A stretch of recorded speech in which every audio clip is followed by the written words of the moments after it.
Welcome back to Dungeon Master's Corner. Today we're discussing a fun little one-shot of a heist where we definitely chose the Benny Hill theme over the theme to Mission Impossible. Welcome back to another episode of Dungeon Master's Corner. Today we are looking at a story where, yet again, we have our lovely Nicole as DM. Hi. This was a one-shot that she ran for us. What was the name of the one-shot? The name of the one-shot is Diamond Heist by Ellie Lynn. A Renaissance robbery for levels 6 through 9. I found it on the DM's Guild. Definitely give it a look, because it is fantastic. It's a lot of fun. There will be some spoilers in this episode, but hopefully not too much. And what I really loved about this particular one-shot, now it could just be the one-shot or it could be the way that you ran it. Mm-hmm. So, again, grain of salt for this review, guys, but it allowed me to play a character that I had tried to play in a previous campaign, and I didn't realize the group I was playing with were some old school, like, Thaco kind of, you die kind of players. So he didn't do very well, but this was a cleric, try to remember, he was a trickster cleric named Jonah Fortune. Complete pacifist, no damaging spells in the roster whatsoever. I really just wanted to play full support, and the way this was written, you gave me the best opportunity ever to run Jonah. I was so happy with how this worked for him. It worked really well with the party you ended up with. You had Jonah, the cleric. We had Milton, played by our friend Tom, a turtle wizard, who was very, actually, about everything. I remember that. And they were basically, the whole premise is you are given a mission to retrieve this gem that's in a display for a djinn. And in return, you'll get a wish. Negotiations, of course, happen, as they do with djinn. But you had a wizard and a cleric. How are you supposed to heist with just that? Well, you hire a rogue, right? Exactly, you hire a rogue. So, through contacts, you had a trickster cleric, so through contacts, you're appointed to this house to go and get a very good rogue that would be perfect for the job.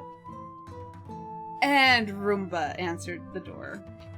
Well, did he really? We walked in, and there was just this half-orc standing in this basement, wearing a long black robe for some reason. And like the cowl was up, but it was like, it didn't fit perfectly well, so it was just this really awkward moment. And then we met Roomba, played by our friend Matt. Yeah. Now, Roomba... Again, to reiterate, Matt, you would know as Thok, Scratch, Enoch, Thok, and Tom. I believe he's on hiatus on the podcast now, but he was the host of You Had to Be There. You Had to Be There podcast. And he has been a guest on the show several times. Mostly as Eugene. We've talked about Phineas a bit. And Charles. Go back and listen to some of his episodes. Both of them. Get to know them a little bit. We'll be waiting. But in the meantime, we'll tell you about our little heist. So, it started out, they were going in just to kind of look around, get the lay of the land, figure out what's going on, because there are events and there's things that are happening. You can meet NPCs, which again, very good for the cleric, because it's all social, mainly.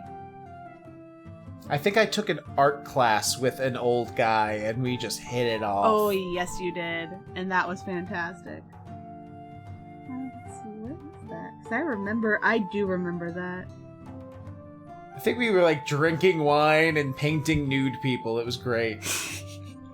But it had, like, little events, and at the end, like, there was going to be this big, like, affair before the exhibits get changed out. So you had a time frame in which to commit the robbery. But what you guys decided, ultimately, is you needed a scapegoat. Somebody to blame this whole heist on. And what better than the spoiled little Nepo baby of the uncle of, his uncle owned the museum. You want to take that one again? Because I also heard the spoiled little nipple baby. The spoiled Nepo. N-E-P-O. Is that a little bit better? That's a lot better, yes. It doesn't sound like nipple when you say it that way. The spoiled rich kid named Ronaldo.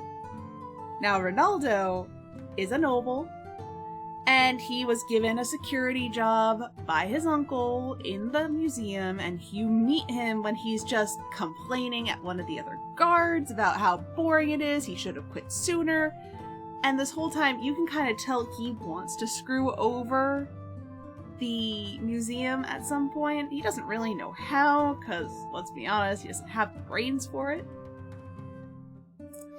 No, he does not. And you guys decided to fuck with him. Oh, we fucked with him hard, because now I'm flashing back to the things we did. Keep in mind, trickster cleric. I am good at lying. I have disguised self at a whim. I am a monster when it comes to these kind of social encounters. So I remember sitting there going, we want to get the key off this guy. We found him at a bar. I disguised myself as just some guy he'd never met. And we proceeded to just get him drunk. Kept buying him drinks, agreeing with everything he said. Just to make him feel comfortable and happy, whatnot. I think we did get the key from him, but I think he, it was in his butt. You guys were saying, you made the joke that it was in his butt. It's like, well, I guess that's where it is now. But you then made a copy of it and returned it to him. Right up the butt. Right up the butt. And left him. Oh no, we didn't just leave him. We left him in a bathroom. I then proceeded to make myself look like him and just go around town being as suspicious as fuck about, buying heist things, pissing off shopkeepers, just stealing, or I was ruining this man's reputation. But I was also setting him up to be the prime suspect in what was about to happen. Which it absolutely worked. After casing the joint for a couple days, a couple nights, you pulled off your Making heist. friends with the guards. Oh yeah, you made great friends with the guards and some of the normal patrons there. I think we even befriended the rival thief. You did. Because she tried to pickpocket you during one of the events and you're just like, I see you. Hey, we're doing this thing. We can use your skills, and it's going to give you a bigger payout. And the fact that, one, she wanted the bigger payout. I think she was going to betray us, but then, I saved her ass and got her out of there alive. She decided, nah, I'm going to stick with you on this one. I'm going to stick with you, and you also got her, a wish from the djinn, because when you, negotiated. I negotiated. So the wish, the djinn was going to give us one wish among ourselves. Jonah was a pacifist because when he was originally a member of the Thieves Guild, he accidentally got a kid killed. I don't think it was on purpose. It was just something that happened. And so he decided not to let violence be a part of his life. And he was actively trying to become a strong enough cleric to bring the kid back so he could live a life without having to be a criminal. So he saw the djinn was hurting, and she couldn't use her magic to grant her own wishes. So with a little bit of prying, he figured out what she wanted. I'm not going to give that away, because I don't know if that was you or if that was Module. Bit of column A, bit of column B. Alright. Well, still won't give it away. Yeah.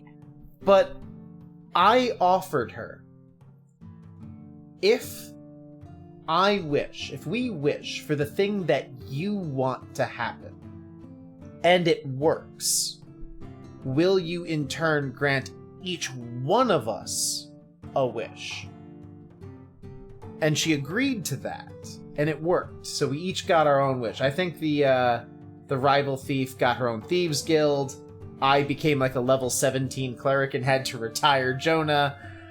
Milton got his version of Hogwarts. Yeah, he got his own magical Waterdeep.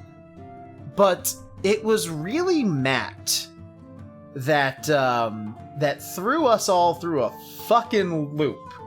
We've talked about Happy Jack before. We've done the Happy Jack story a few times, and some of you may remember my character from that. Kincaid. Better than I do, apparently. Kincaid, thank you. Kincaid, half bard, half rogue, all trauma. Lost his wife, adopted the kids, all that jazz. Roomba and Kincaid knew each other. This was not Roomba's first time in the party. It was the first time with this party. But Roomba used his wish to bring back all the people that had died that Kincaid was trying to bring back. And so we actually got a fun little cutscene at the end of that one shot where Kincaid was in town, and that's why Roomba was in town. Because you took the kids to the museum, there was a little like fun cutscene, like Roomba was trying to avoid being seen by them. Right. That's right. I forgot about that. Yeah, you took the kids to the art museum. Yeah. So Kincaid walks up with the dead girl alive in his arms, and his wife alive lying next to him. And everyone confused until Roomba opens the door and goes, "Oh, okay, it worked. Breakfast time," and closes the door.